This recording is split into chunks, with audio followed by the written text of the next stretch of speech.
Welcome everyone to this event with the Cambridge Union. Thank you so much for tuning in. This is our 11th event of this online only term. And wherever you are, whoever you are, thank you so much for tuning in. Tonight, we'll be hearing from Yanis Varoufakis. Yanis served as Greek finance minister in 2015, is the author of several books, including Talking to My Daughter About the Economy, and is the co-founder of DM25 and the Progressive International. He now serves as a Greek MP. Yanis, the floor is yours. I think you're muted. Oh, great. You better. Great. I'm not. You've unmuted me, have you? I can hear you now. Okay, fantastic. So, that's the beauty, the wild beauty of Zoom. Thank you so much for the invitation. Good evening, all. Good evening, Cambridge. Cambridge at large, I suspect. I'm coming to you tonight from Aegina, a small island, a stone's throw away from the coast of Attica. While the physical splendor of the Union is always to be missed, I'm very glad to be connecting with you from our home, which is sitting on a hill overlooking the Aegean Sea in these very interesting times. It was suggested to me tonight that I address what else? Our post-pandemic predicament. I decided to do so by alluding to a chronicle of the 20s, of the 2020s. A chronicle which I fear I may have to write or to speak to sometime, let's say in December 2030. So be warned. A rather bleak account of the next decade is about to hit you. But don't think of it as a prediction, as the chronicle of a wasted decade foretold. Think of it as a glimpse into a future that we can avoid, as long as we take this bleak possible future quite seriously. So, without further ado, here it is. The title of my assessment of this decade, I very much fear, is going to be something like Our Bleak 20s, and it would go something like this. Before lockdown, politics seemed like a game between parties resembling football teams, having good days or bad days on the pitch, scoring or conceding points that propel them up and down some football league table. And at season's end, they get the ultimate prize, or at least one of them does, the opportunity to form government without, of course, being in power. That was the standard view of politics, was it not, as it was coming to us from the mass media. But then, all of a sudden, the general feeling that politicians are not really in control gave its place to the realization that governments possess great powers. And upon hitting this realization, many have started salivating at this show of raw state power. Have you noticed how all notions, liberal or let's say neoliberal notions of a minimal state that is mindful of its limits and eager to cede power to individuals, those notions have gone out of the window with the 24-hour curfew, the closure of the local pub, the ban on walking in the park, the suspension of football, the emptying of theaters, the silencing of music venues, all those things that have really changed life over the last few months. At the level of political economy, free marketeers that until a few weeks ago were hell-bent on shouting down any suggestion for the most modest of boosts in public spending, the very same people, a few short weeks later are demanded a state takeover of the economy. Nothing like that had happened since Leonid Brezhnev was ruling the Soviet Union from the Kremlin. Very, very quickly, the state began funding private firms' wage bills, renationalizing the railways and taking shares in airlines, car makers, banks, whatever. What really happened was, and I think that is a good thing, this is a silver lining. From the first week of lockdown, the pandemic stripped away the veneer of politics to reveal its boorish reality underneath. And what is the reality of politics? That some people have the power to tell the rest what to do. You know, this thought vindicates Hobbesians who live in fear that others have control over them. And it evokes, do you remember Lenin's forgotten phrase, but very accurate phrase, that in essence, politics is about who does what to whom. The only thing he did not do, this pandemic of ours, was that which some naive comrades of mine on the left, some naive leftists had hoped it might do: revive state power as a power for the many. That did not happen. By the end of May, beginning of June 2020, the lockdown was beginning to ease, but the teleconferences that had become essential to surviving physical isolation carried on, and leftists in particular, center left, hard left, doesn't matter, they annoyed me so much with their unfounded optimism that this pandemic was enabling the state to do good things. I try to remind them that Margaret Thatcher was never really against state power. You know, she left the British state larger, more powerful, and more concentrated than she had found it. It was never about the village baker, butcher, or brewer. Thatcherism grasped the importance of an authoritarian state to support markets controlled by corporations and large banks. Markets that, after Thatcher was out of the picture, eventually the markets themselves were owned by the large companies. Think of Amazon or Facebook. They are not competing in somebody else's market or in some market. They own their own markets. So why should those who claimed to wish the state wither hesitate for a moment, either in 2020 or before that, in 2008, when we had another implosion of financialized capitalism? Now, why should they hesitate for a moment to unleash massive government intervention to preserve oligarchic market power? So while in the early 2020s, leftists fantasized about a renaissance of the commons, of public goods, of a new consensus on the common interest, on tackling climate change, I spooked them with the specter of the impending depression, economic depression and psychological depression. Because as far as I was concerned, anyone with eyes to see and ears to hear should be able to see that a great depression was approaching. How could my lefty friends back in 2020 ever imagine that a depression was going to further their socialist dreams, especially after the experience of the 1930s? I recall telling them back in May 2020, you are determined to confuse state power for people power, forgetting that we're entering deflationary times. And deflationary times invariably breed monsters, a lesson from the 1930s that you ignore at your peril. Now, while I was saying all this to my lefty friends in 2020, I was hoping deep down that I was wrong, that I was profoundly wrong. Nothing would have made me happier. But it didn't take long before my glum prognostications were vindicated. Big business always needed the state to impose the property monopoly from which big business draws its energy. By strengthening the state, there was never a serious prospect that the coronavirus would empower the chronically disempowered. Airlines took a while to return to the skies, but money very quickly began to fly across the planet as before, at the speed of light, though never into the pockets of those who actually really needed it.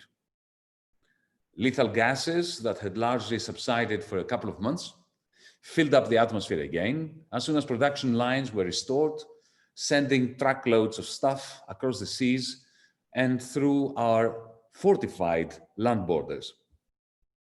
In 2020, the Grim Reaper almost claimed the British Prime Minister, the Prince of Wales, from what I hear, even Hollywood's nicest star. However, true to his vile ways, it was the poorer and the browner that the Grim Reaper actually did claim. You see, they were easy pickings. Disempowerment rears poverty that ages people faster, makes them biologically older than they should be, and ultimately readies them for the cull.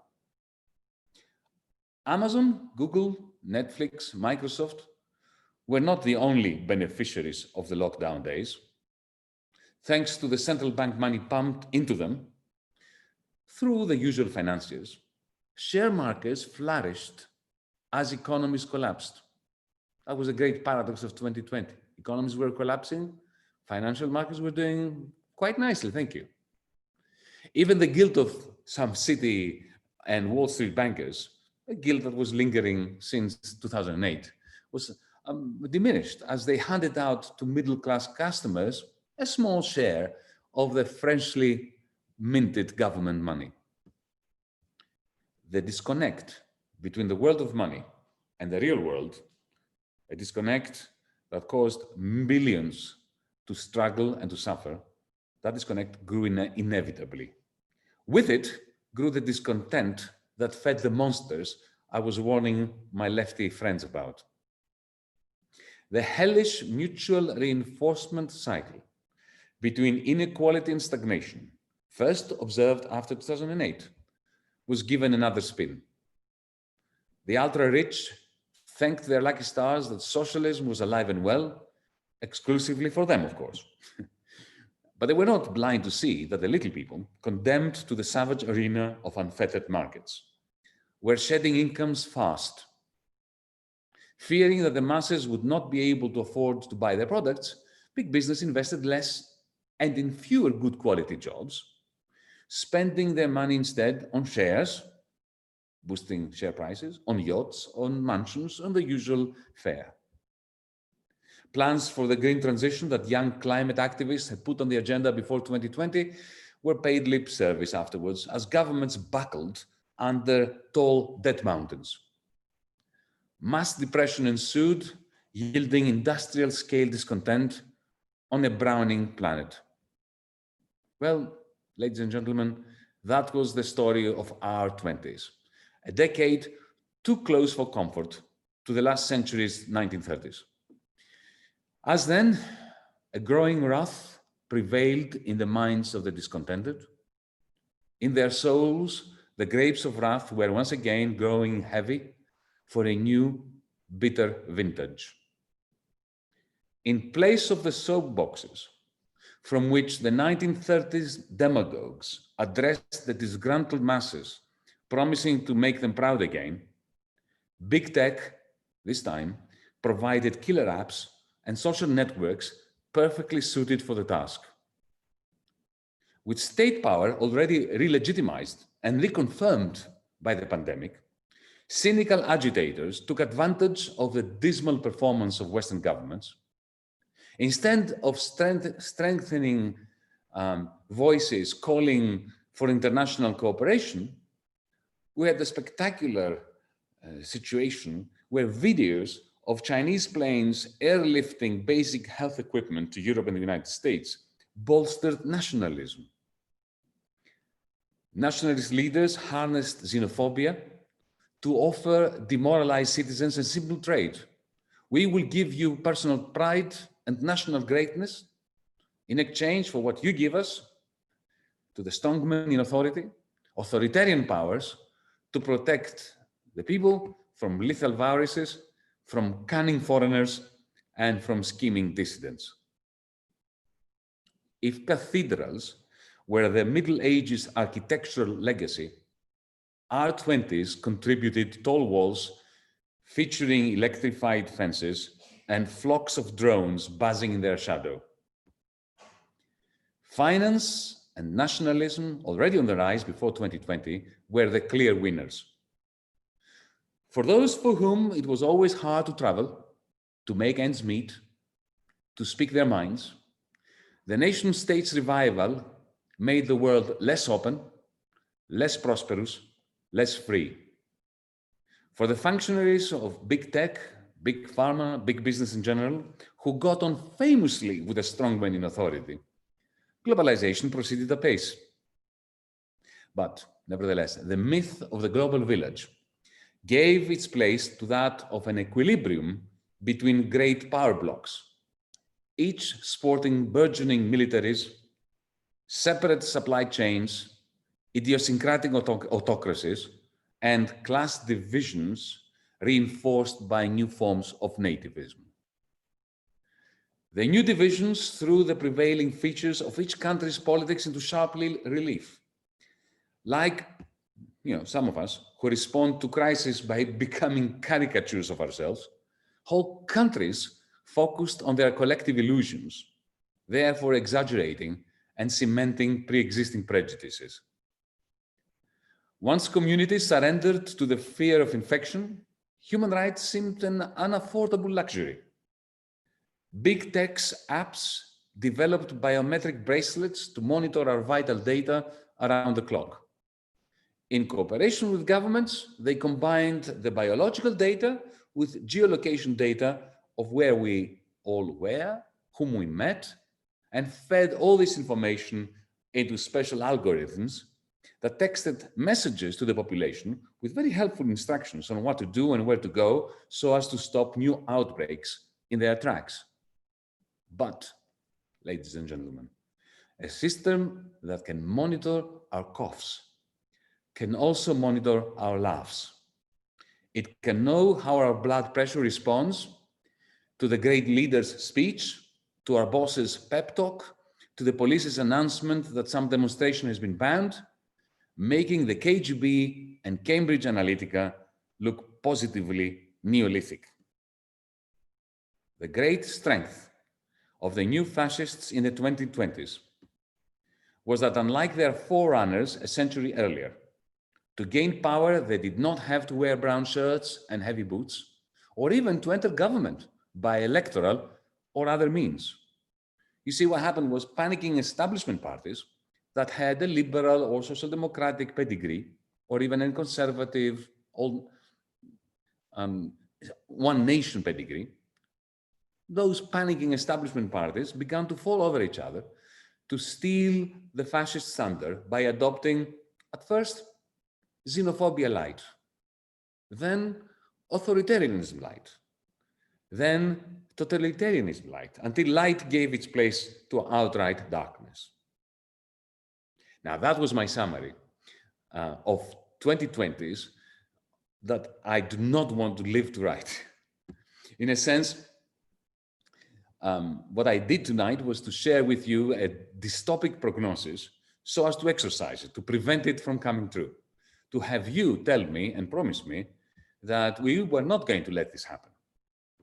But before we issue that promise, one final piece, if you want, of advice, a softer warning. Let us please refrain from thinking of this pandemic as more significant than it is. Let us overcome our urge to seek moments of truth, watersheds, milestones. You see, I have a certain tendency to be incensed with all the commentators repeating ad nauseum that 2020 was our moment of truth. I believe that moments of truth are a fiction. Truth grows organically. Epiphanies are an illusion that our mind conjures up to explain our failure to realize the obvious a little bit earlier than it did. Now, 2008, I lived through 2008 as an economist as well, as a moment of truth. It was just as much a moment of truth as 2020 is. And I could go on as to why I believe that 2008 was a more poignant crisis than this one. But I have to follow my own advice and resist the temptation to elevate 2008 onto a pedestal of significance above that of 2020.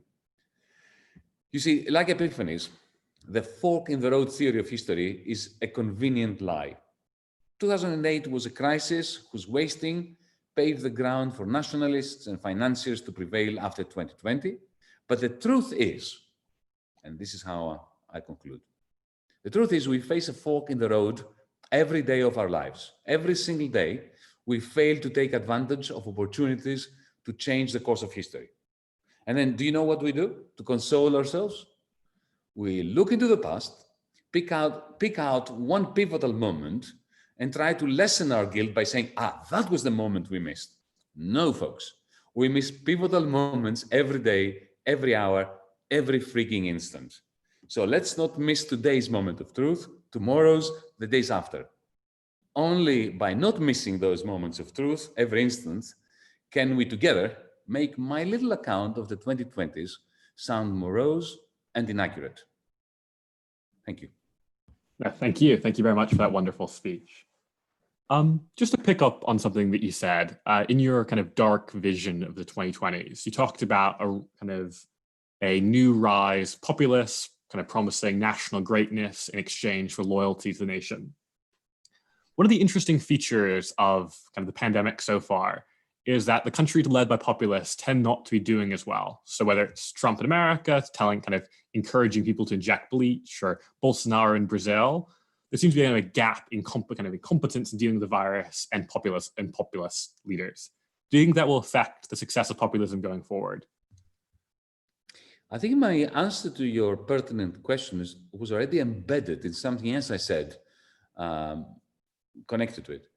I said that, this time, these strongmen don't even need to be in government, unlike in the 1920s and the 1930s.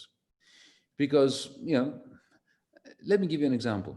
Take France before Macron, when François Hollande was the president. In a bid to stem the rise of the neo-fascist National Front party of Marine Le Pen, it was the socialist government of François Hollande that introduced into the Constitution and the National Assembly a provision for withdrawing from dual nationality citizens of Arab descent nationality rights. So, Le Pen didn't even need to be in government. Now, there's no doubt that the incumbents during a pandemic will always suffer to some extent. But are we sure that Trump is going to lose in November? Are we sure that Bolsonaro is on the ropes? Maybe they're not.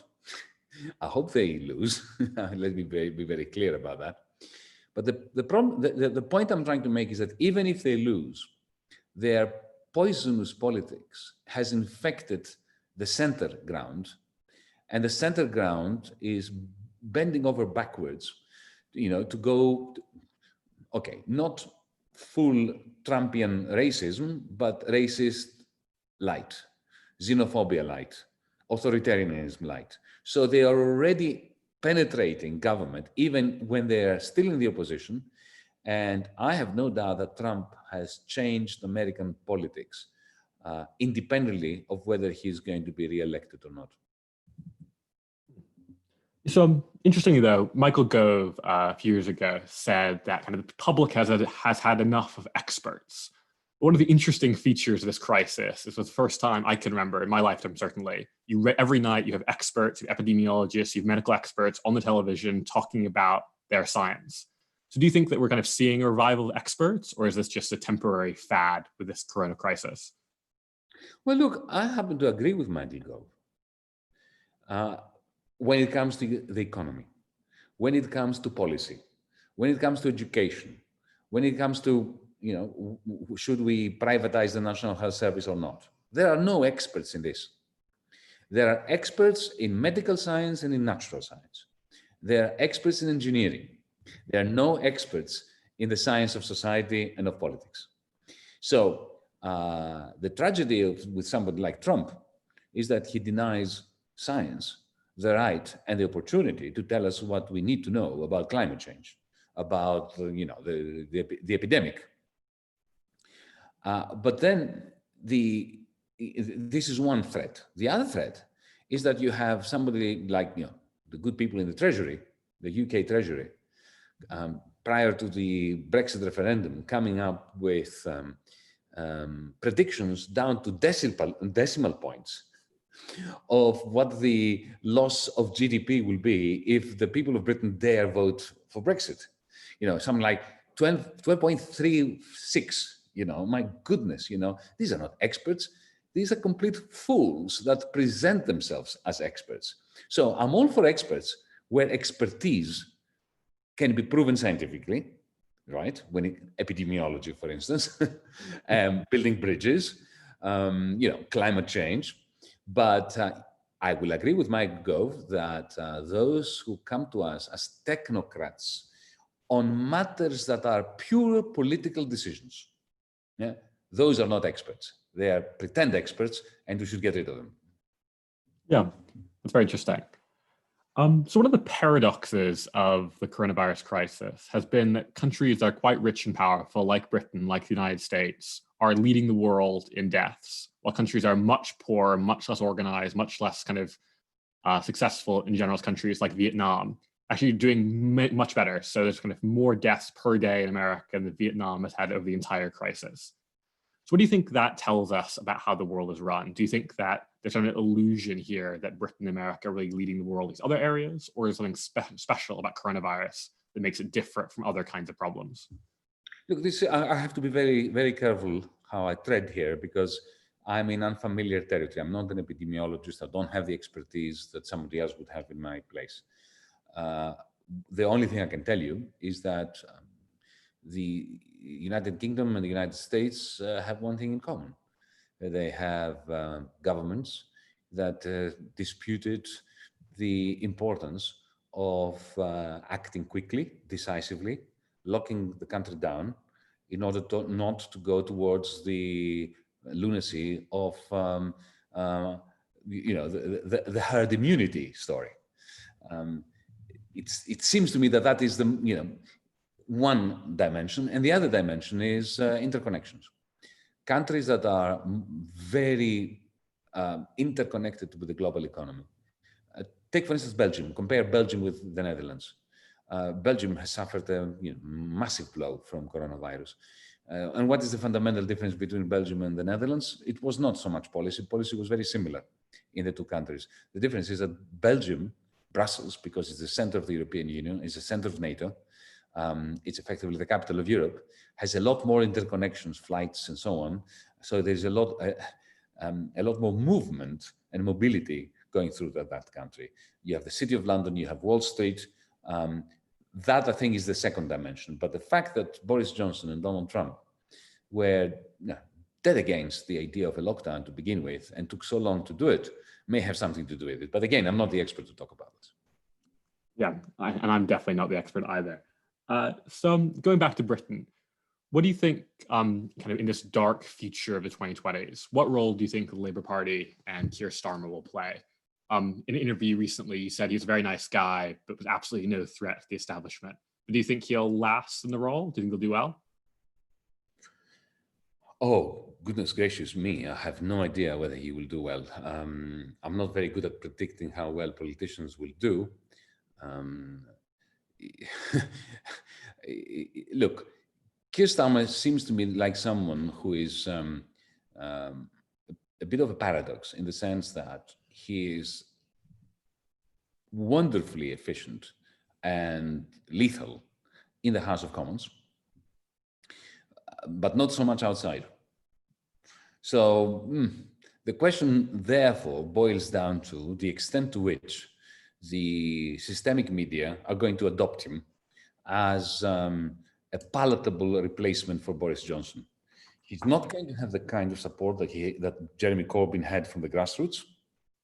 He doesn't have that. It's not in his disposition or in his politics. So is he going to be embraced by Rupert Murdoch or the equivalent Rupert Murdoch of the next couple of years? That is the question, harking back to what Tony Blair managed to do, that is to be the Labour leader that in the end was considered a reasonable and not particularly worrisome alternative to a Tory Prime Minister. So what do you think he needs to do to get that? Does he need to pivot to kind of harder forms of nationalism? Does he need to kind of pivot to center economically? What do you think allowed Tony Blair to get that kind of dominant hold over center ground? Well, Tony Blair has sold out completely to Rupert Murdoch. He went cap in hand and on his knees and begged for Rupert to anoint him. And that's exactly what happened. Maybe the situation is a bit more complicated now because the Labour Party is the largest party in Europe in terms of membership as a result of having inducted the Momentum crowd my good friends and comrades from the left of the spectrum. And if he antagonizes them too early and too much by doing a Tony Blair, then it's very unlikely that he will be able to make up the numbers simply by ingratiating himself with the establishment. So he has to, it's clear that he is trying to take a middle road.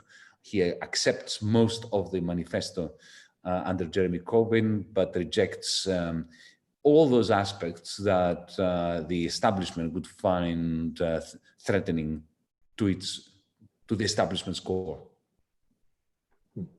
Very interesting.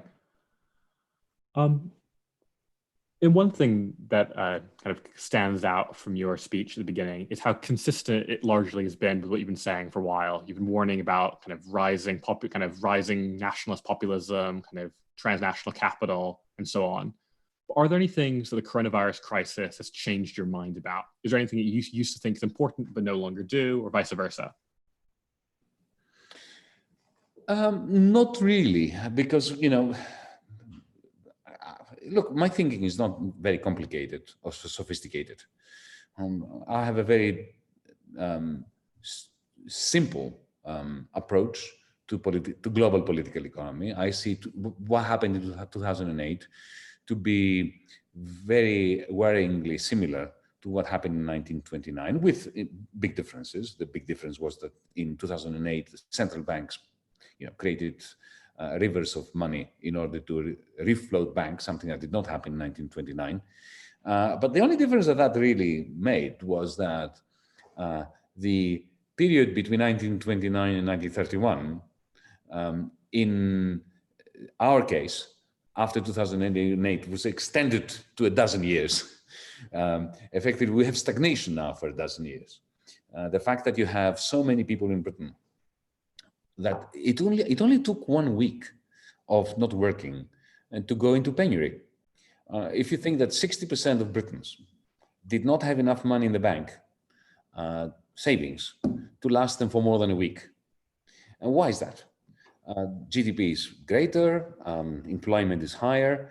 The reason is because you had the Bank of England pumping money into the financial system, creating an immense rise in asset prices, because that money was mainly lent to companies to buy back their own shares, not to invest, and to employ people at the lowest level of the service sector, sort of 0-hour contract jobs and so on and so forth.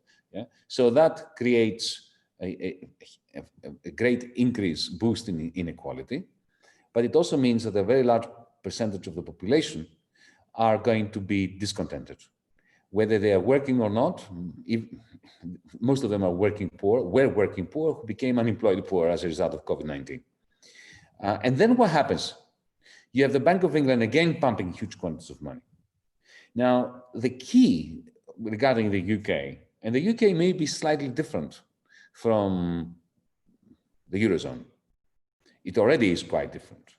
And I'll explain that in a moment. But already at this stage, all we see is a repetition of 2008. Again, you have the banks getting gigantic quantities of money from the Bank of England.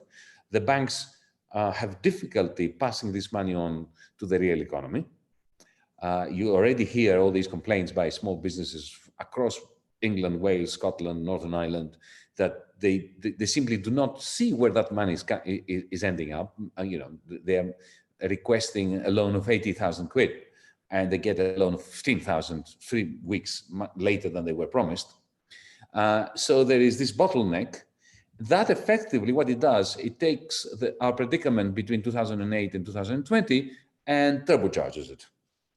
But I did say, and I need to explain that there is a difference between the United Kingdom and the European Union in the sense that the Johnson government, and I'm no great friend of the Tories, as you may have gathered, but nevertheless, they have been very good at dismissing austerity as an option.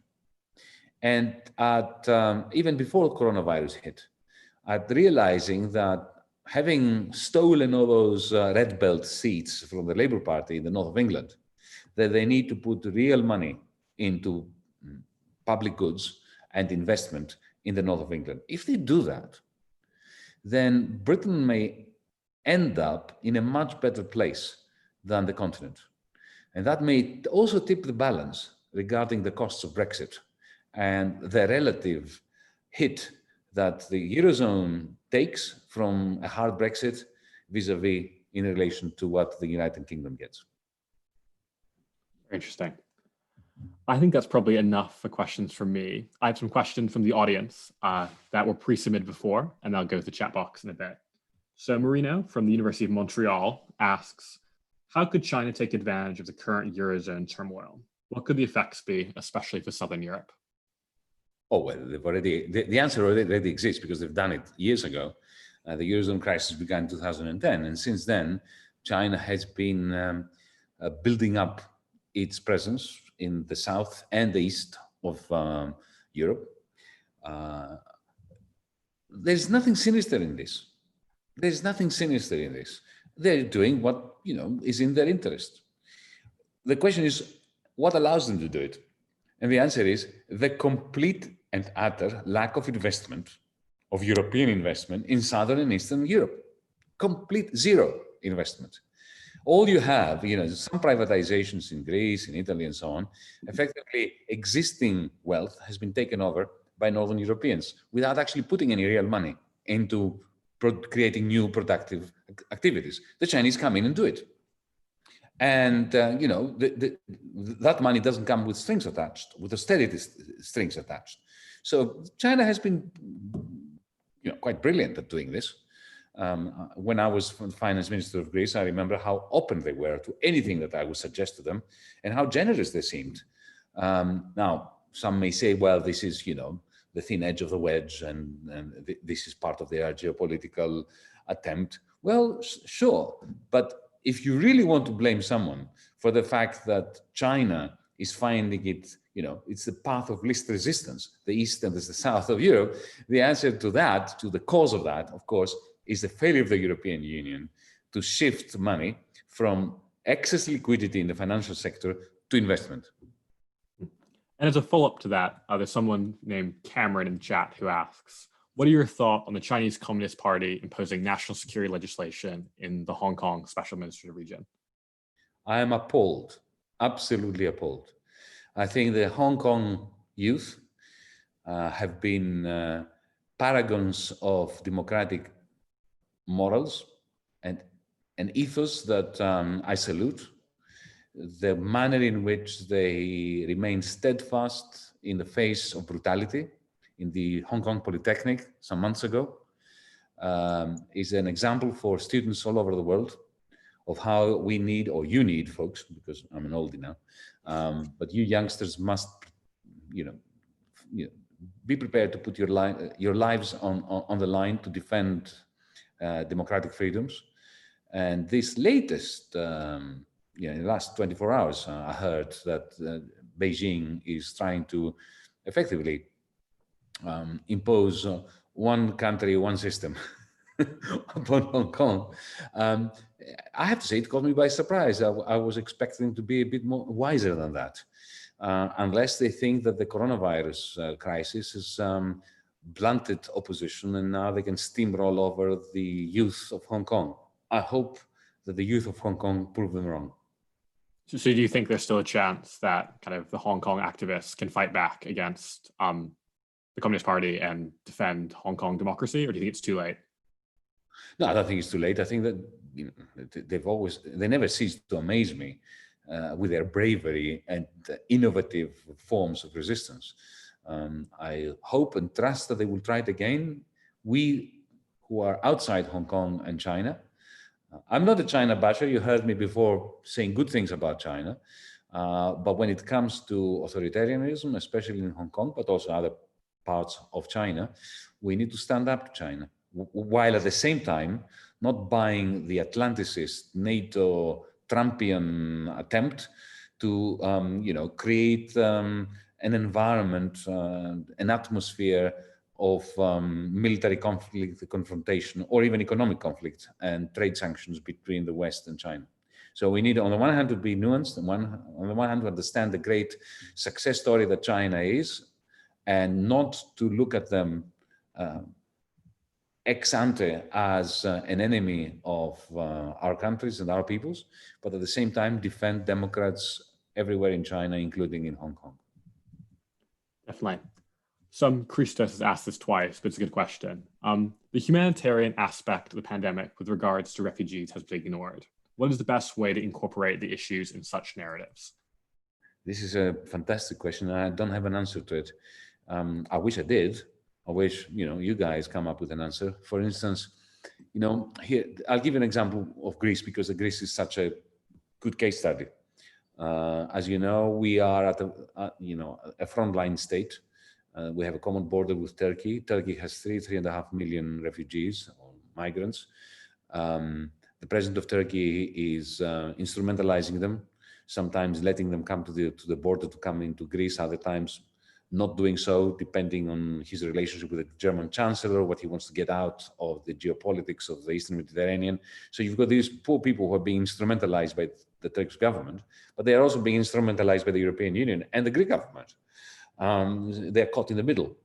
And you have a population in Greece, which after 10 years of depression, they say, oh, well, look, it's not our problem. Let the Germans, let the Swedes deal with that. They don't want to deal with that. Are we, the poorest of Europeans, going to deal with it? So it's so difficult. We do it. My political party stands up in parliament and we go around Greece and we do say that we have a duty as humans and as citizens of the world that abide by international conventions and the rights, according to international law on refugees, of the refugees to seek asylum. It's very difficult in a climate of an economic collapse, especially in a country that has had the Great Depression for 10 years, to evoke the sense of solidarity which is necessary towards people who are being instrumentalized both by the Greek government and the Turkish government. Definitely, yeah. So one question about Brexit. I know it's something you've talked a lot about in the last few years, but I think this is a good question. Brian Heath asks, will this pandemic strengthen the EU's position on Brexit trade negotiations, seeing the UK crash out without a deal in December? No, the opposite. This is a great gift to Boris Johnson. I'm not saying this cynically, because I was one of those economists who were.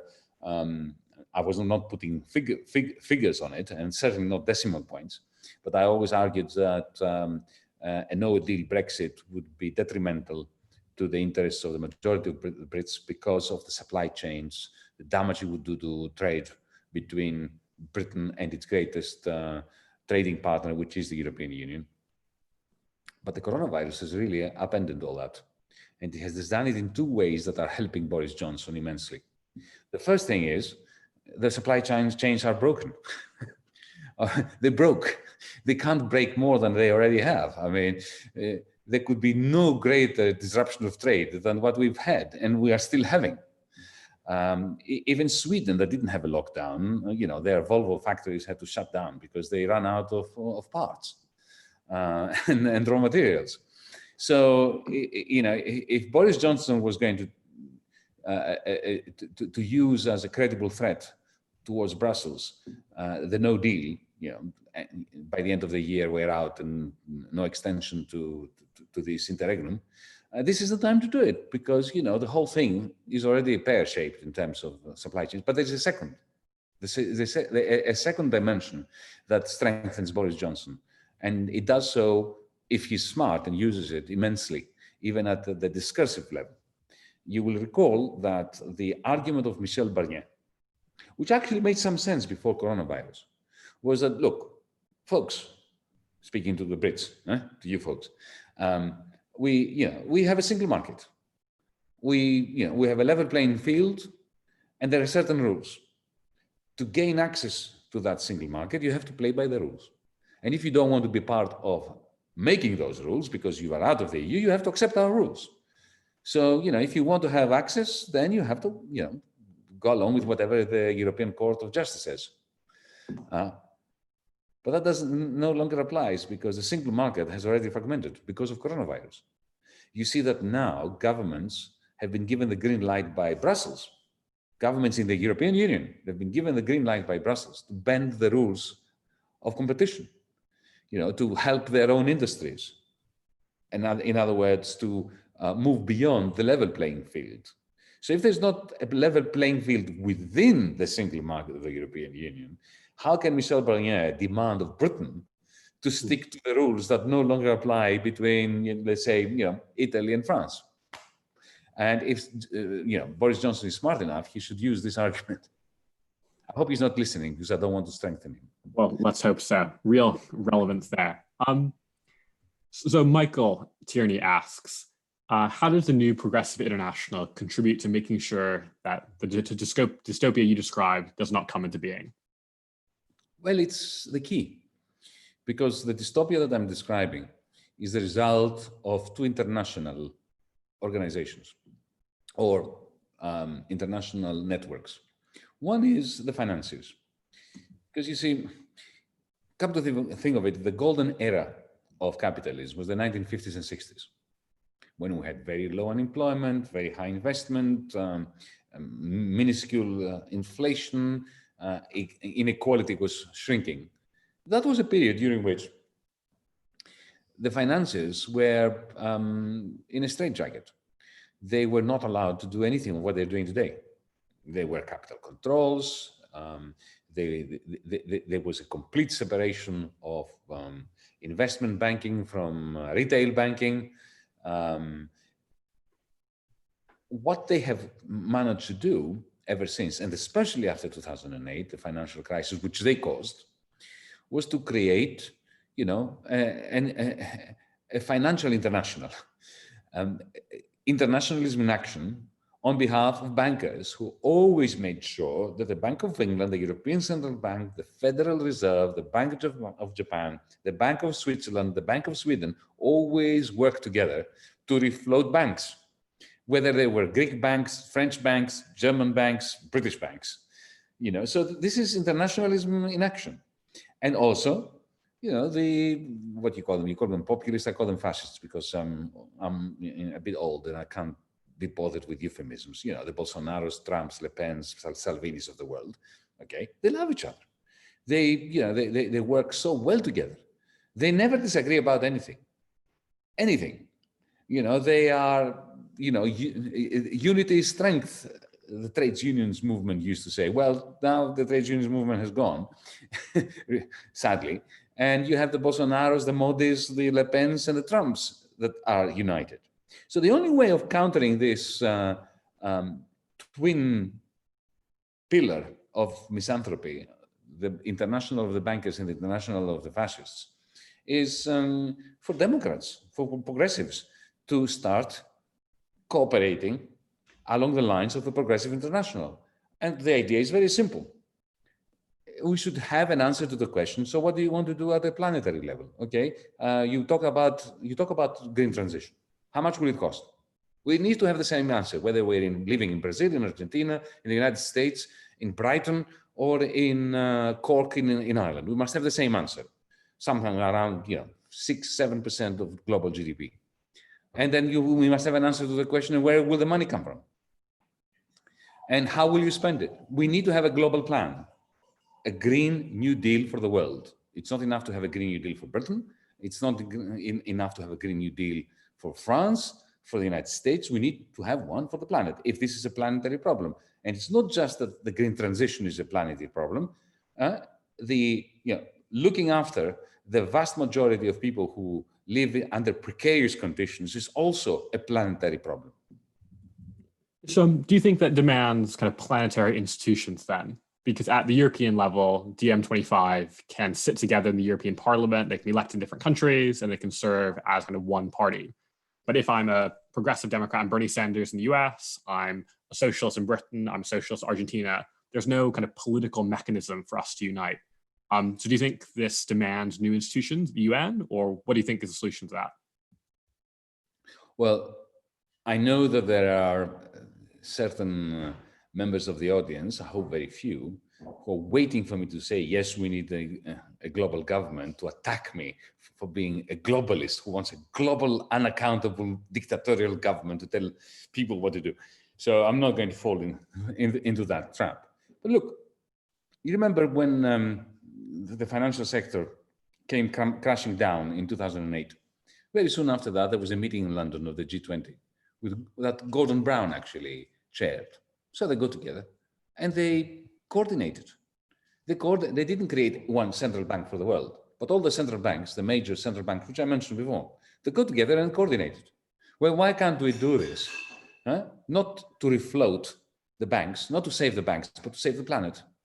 Why can't we get together, the level of the G20, even informally, and say, okay, we're all going to, combine forces at two levels.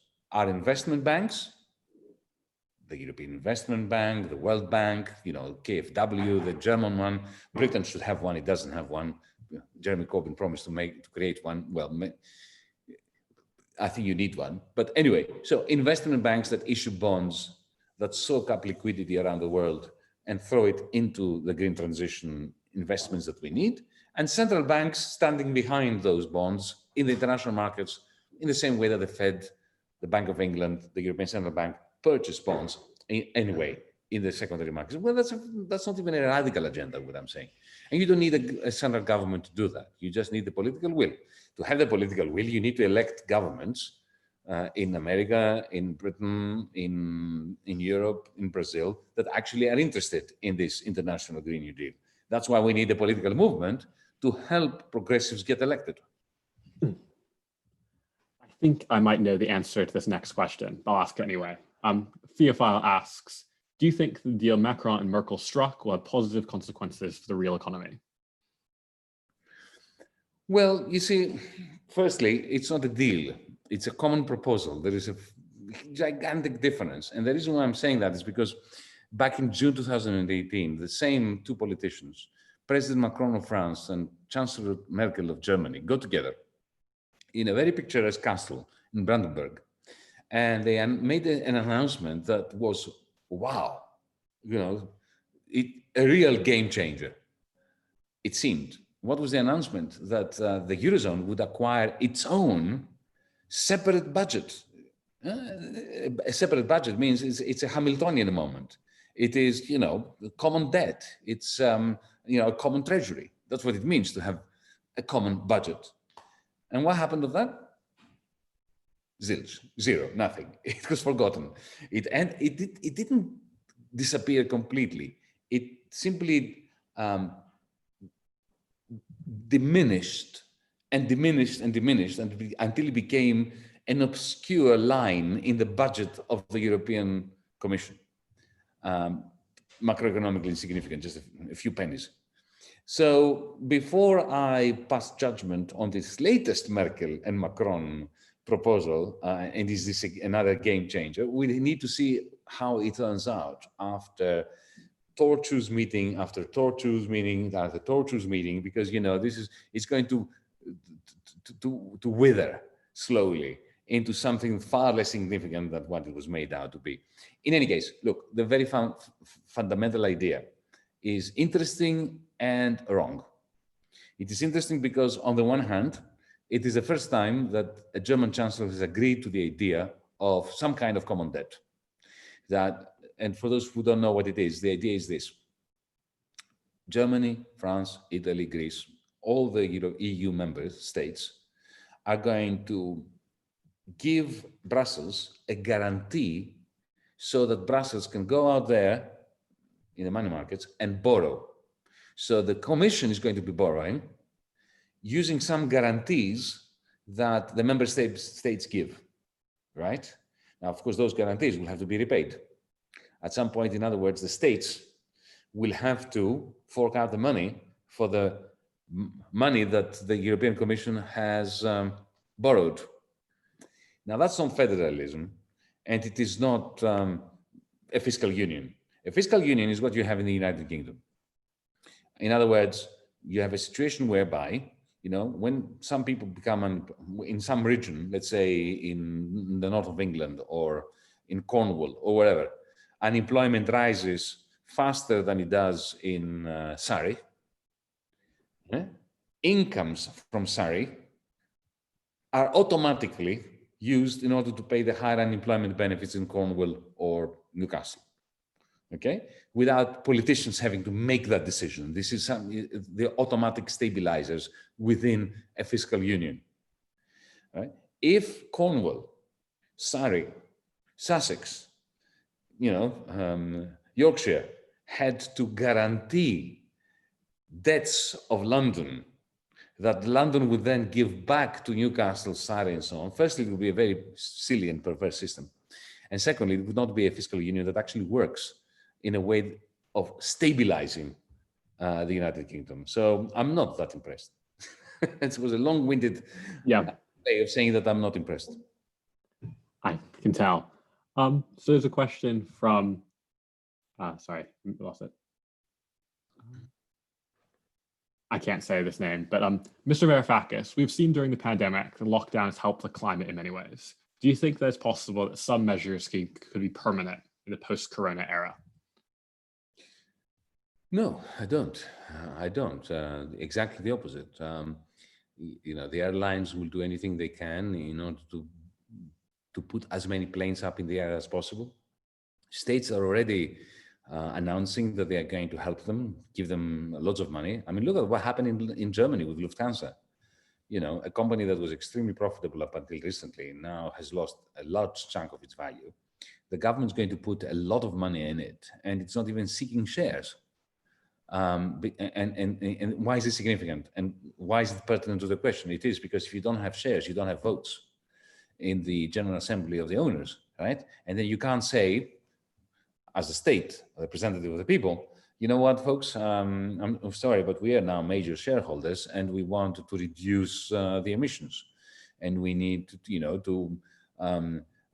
take into consideration climate change when it comes to the business plan of our airline. So no, I don't see that.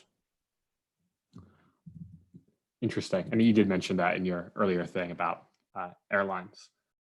Yeah, so I just want to sum up with any more good questions in the chat, I think.